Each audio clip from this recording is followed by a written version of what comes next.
All right, trucks at Dover. So I think this will be a second lapper, but we're going to make it try to stick in first lap. No real break in the hot lap, so don't worry too much about it. We're going to be using the throttle modulation to rotate the car. Basically, the less throttle you have, the easier the car will turn. I'm going to try to get a really big run here by trying to straighten out the corner as much as possible. Getting into one here, arc it a little bit, but get down to the bottom. Let the car come up a bit, and then really throttle it back down. And then let the car straighten back out. Keep it off the wall, pretty good. Turn 3 and 4, same thing. Half throttle, wrap the bottom. Keep it down there. Don't throttle too early because you're going to come up and hit the wall. That's good. Okay, we'll do second lap here, see if it sticks a little better. Stuck a little better for sure. And then 3 and 4 might stick a little better too.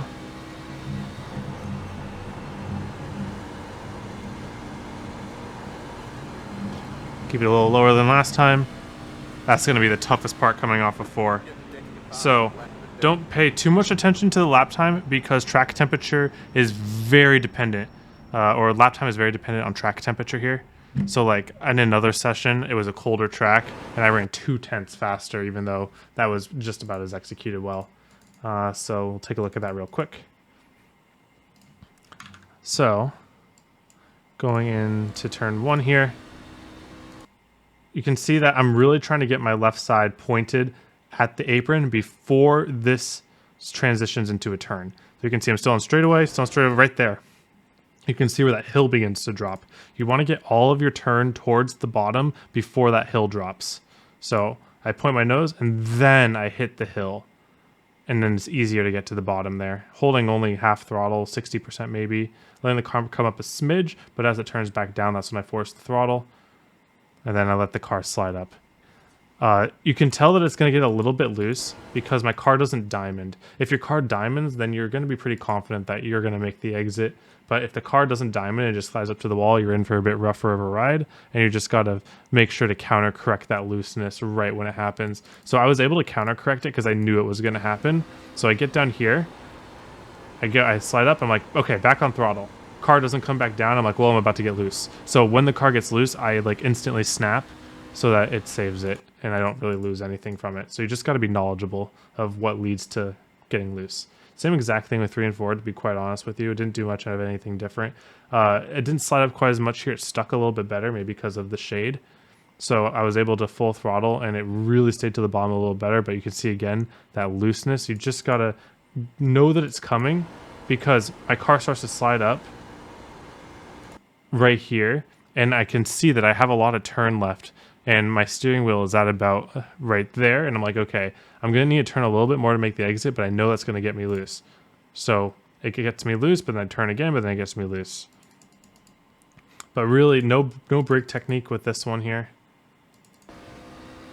Turn 1 and 2, you just use throttle modulation, never really go below 60. Then just hold that until the car is rotated enough to where you can force the throttle and then be ready for the loose condition. Same exact thing with 3 and 4. Never go below 60. Yeah, I went to 50 there. But that allowed me to get back to the throttle earlier. But then I also got loose off of 4. That turn 4 is going to be the loosest part of the track, so just expect that you're going to be loose there every single time. For the long run. So this is going to be pretty right front burning, unless you're really sliding your rear off the exits, in my opinion. Because with this cold track, you're going to be able to push entry a lot more. So usually I talk about diamonding at Dover, but when the track is this cold, it doesn't really help because I'm not really using any brake. If I was using trail brake to rotate the car, then that's great. But the problem is we're so on throttle here that I can really only use throttle modulation. And look how much slower that is. So like I'm losing like 0.2 just because I'm trying to use less steering wheel. So you can notice how I lock my steering wheel and try to wait for my throttle to turn. It doesn't work as well with the trail brake. So because that doesn't work, we're going to have to go back to more of the hot lap line where we're just kind of riding along the bottom. And honestly, getting that looseness off the corner is kind of what you're looking for because this really is a right front strutter. But you can see that you never want to force your steering wheel to get the car to stick to the line. That's where you get wear from. So let's say that I get to here. I keep the wheel there as I enter the corner, and any more I turn the wheel is what's going to cause my tire wear. So you see how I had to give up a ton of time because I missed my entry and I didn't want to turn my wheel anymore. This one was a little bit better.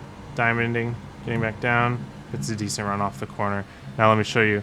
But you can get some of that speed back if you use the steering wheel and kind of force it in the corner. And you can still run fast laps. So it's all about putting that two to balance. So like if you have a bunch of cars lined up trying to pass you, you probably don't want to give up the track position, so you probably want to use a little bit of extra steering wheel to keep the car on the bottom. And really try not to slide that right rear end exit, because the last thing you want is two tires out of the temperature of the sun. Ah, dang it, I hit the wall. But you get the idea there. So as the tires wear off, you're going to go for more of that diamond line that we've talked about before, but as long as the track is cool, as long as the tires are fresh, and you're still only using throttle and not using brake, I don't really see a reason to diamond the corners in these. But you see right rear is pretty worn there, and I think it was because of my sliding. So at the end of the day, it's all about really managing both. The right front is going to go eventually. You can see how hot the tire is getting compared to the right rear, but the right rear tread is going because I'm kind of sliding it sometimes. So it's about balancing the two, and it's going to be really tough in the pack because it's just a lot of on throttle time for Dover, and that's always a difficulty. But other than that, thank you all for watching. Hope you have a wonderful day, and I hope to see you all on the track.